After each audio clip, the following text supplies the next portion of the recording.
आकाशवाणी भोपाल से प्रस्तुत हैं प्रादेशिक समाचार।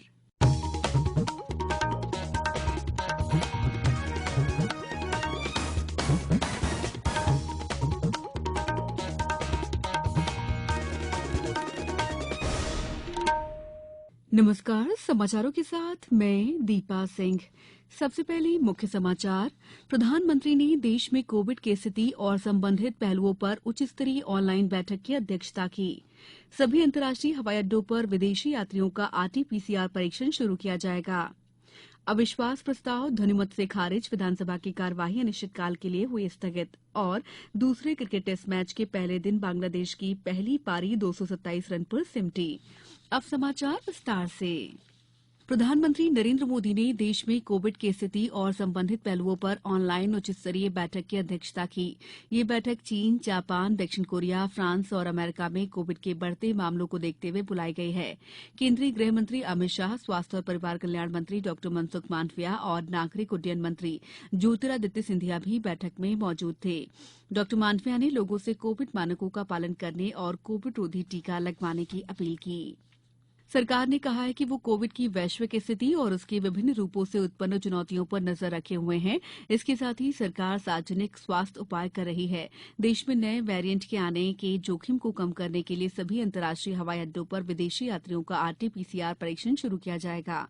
केंद्रीय स्वास्थ्य और परिवार कल्याण मंत्री डॉ मनसुख मांडविया ने आज संसद के दोनों सदनों में बयान दिया और बताया कि आगामी त्योहारों और नव वर्ष समारोह के मद्देनजर राज्यों को भी सलाह दी गई है कि वे कोविड उपयुक्त व्यवहार सुनिश्चित करने पर ध्यान दें। वर्तमान में देश भर में प्रतिदिन औसतन 153 कोरोना के नए मामले सामने आ रहे हैं। देश में अब तक 220 करोड़ से अधिक कोविड रोधी टीके लगाए गए हैं। कृषि और किसान कल्याण मंत्री नरेंद्र सिंह तोमर ने कहा है कि प्रत्यक्ष लाभ अंतरण डीबीटी योजना के जरिए किसानों के खातों में 3,81,000 करोड़ रुपए पहुंच चुके हैं। केंद्रीय कृषि मंत्री ने आज मीडिया से चर्चा करते हुए कहा कि प्रौद्योगिकी के इस्तेमाल से बिचौलियों की भूमिका अब खत्म हो गई है और इससे पारदर्शिता आई है तथा किसानों को फायदा हुआ है। उन्होंने कहा कि पिछले कुछ सालों में न्यूनतम समर्थन मूल्य एमएसपी पर खर्च कई गुना बढ़ा है, जिसका सीधा फायदा किसानों को मिला है। श्री तोमर ने कहा कि 2014-15 में 1,06,000 करोड़ रुपए खर्च किए गए थे, जो बाद में 2021-22 में बढ़कर 2,75,000 करोड़ रुपए हो गए हैं। आदिवासी बाहुल्य शहडोल जिले में महिलाओं को स्वावलंबी बनाने और रोजगार देने के उद्देश्य से कई कार्य किए जा रहे हैं। हस्तशिल्प और हथकरघा केंद्र द्वारा पचड़ी गांव में 50 दिवसीय प्रशिक्षण शिविर का आयोजन किया गया है। यहां 20 वैगा आदिवासी महिलाओं को दरी और कालीन बनाने का प्रशिक्षण दिया जा रहा है। कलेक्टर वंदना वैद्य ने प्रशिक्षण केंद्र का निरीक्षण कर बताया कि यहां से प्रशिक्षण प्राप्त आदिवासी महिलाएं अपना स्वरोजगार शुरू कर सकती हैं। प्रदेश में संचालित वरिष्ठजनों के लिए toll free Elder helpline number 14567 वरिष्ठजनों के सुख दुख की साथी है। हेल्पलाइन पर इस साल अब तक 31,072 फोन कॉल्स आए हैं, जिनमें विभिन्न समस्याओं पर सुझाव, भावनात्मक सहयोग और काउंसलिंग की गई है। साथ ही 3,904 वरिष्ठ नागरिकों को केंद्र और राज्य सरकार की विभिन्न योजनाओं की जानकारी भी दी गई है। एल्डर हेल्पलाइन हेल्पेज इंडिया शाखा भोपाल द्वारा 17 मई 2021 से संचालित है। ये सेवा वरिष्ठजनों की सहायता के लिए सुबह 8 बजे से लेकर रात 8 बजे तक उपलब्ध है। विलुप्तप्राय भारतीय जलीय जीव घड़ियाल का संरक्षण करने के लिए चंबल खड़ियाल अभयारण्य में 30 वयस्क घड़ियाल छोड़े गए हैं। इनमें 9 नर और 30 मादा घड़ियाल शामिल हैं। ये घड़ियाल चंबल नदी के डांग बसई घाट पर छोड़े गए हैं। इसके अलावा जनवरी के दूसरे सप्ताह तक 130 घड़ियाल चंबल के विभिन्न घाट पर छोड़े जाएंगे।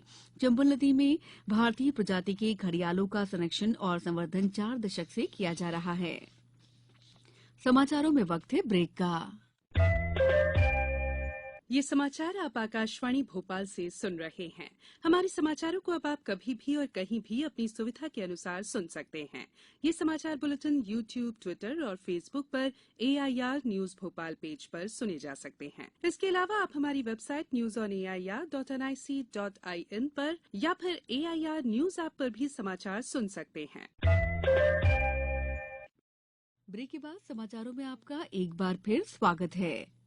राज्य विधानसभा में कांग्रेस द्वारा सरकार के खिलाफ लाया गया अविश्वास प्रस्ताव ध्वनिमत से खारिज हो गया। इसके बाद विधानसभा की कार्यवाही अनिश्चितकाल के लिए स्थगित कर दी गई। इससे पहले मुख्यमंत्री शिवराज सिंह चौहान ने आज विधानसभा में अविश्वास प्रस्ताव पर हो रही बहस का जवाब देते हुए कहा कि कांग्रेस की सरकार ने जनजातीय भाई बहनों, अनुसूचित जाति और पिछड़ा वर्ग के लोगों सहित सभी वर्गों के साथ धोखा किया, लेकिन हम हर वर्ग, हर समाज को साथ लेकर आगे बढ़ रहे हैं। श्री चौहान ने कहा कि देश में पहली बार हमने हिंदी भाषा में मेडिकल की पढ़ाई शुरू की है।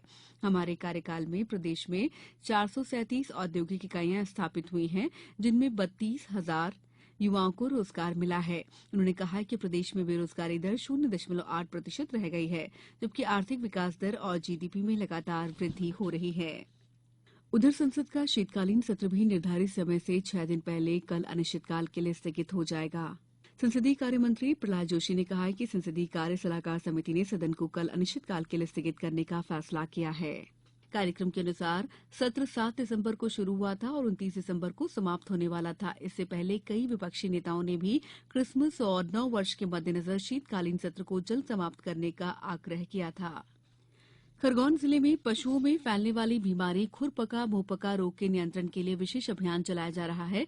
पशु चिकित्सा सेवा उपसंचालक डॉक्टर एलएस बघेल ने बताया है कि राष्ट्रीय रोग नियंत्रण कार्यक्रम के अंतर्गत संपूर्ण जिले में पशुपालन विभाग द्वारा आज से 5 फरवरी तक टीकाकरण अभियान चलाया जाएगा, जिसके तहत जिले में करीब 8,37,000 पशुओं का टीकाकरण किया जाएगा। ढाका में बांग्लादेश के साथ दूसरे क्रिकेट टेस्ट मैच के पहले दिन आज भारत ने पहली पारी में बिना किसी नुकसान के 19 रन बना लिए हैं। शुभमन गिल 14 और केएल राहुल 3 रन बनाकर क्रीज पर हैं।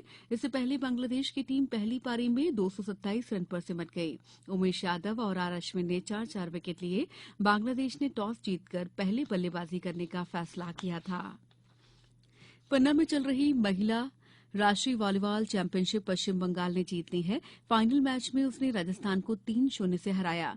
समापन समारोह में भाजपा के प्रदेश अध्यक्ष और सांसद विष्णुदत्त शर्मा और कई मंत्री मौजूद थे।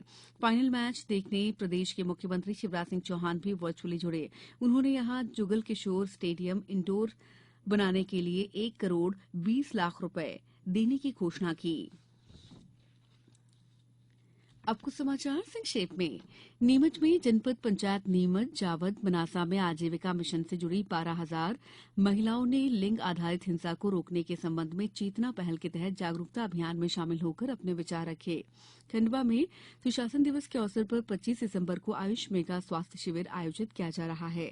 झाबुआ में विद्युत वितरण कंपनी की ओर से विद्युत उपभोक्ताओं को उनके मोबाइल फोन पर खपत के अनुसार मासिक बिजली बिल और उसके भुगतान की सुविधा प्रारंभ की गई है। चितरपुर में सड़क हादसों से निपटने में अब सुरक्षा मित्र प्रशासन के साथ सहयोग करेंगे। अशोकनगर जिले में मध्याह्न भोजन वितरण में अनियमितता के मामले में 22 सहायता समूहों को सेवा से हटाया गया है। धार में हजरत मौलाना ख्वाजा कमलुद्दीन चिश्ती का 5 दिवसीय उर्स आज से चादर शरीफ जुलूस के साथ प्रारंभ हुआ और गुना संप्रेषण गृह में निवासरत बालकों का आज स्वास्थ्य परीक्षण किया गया।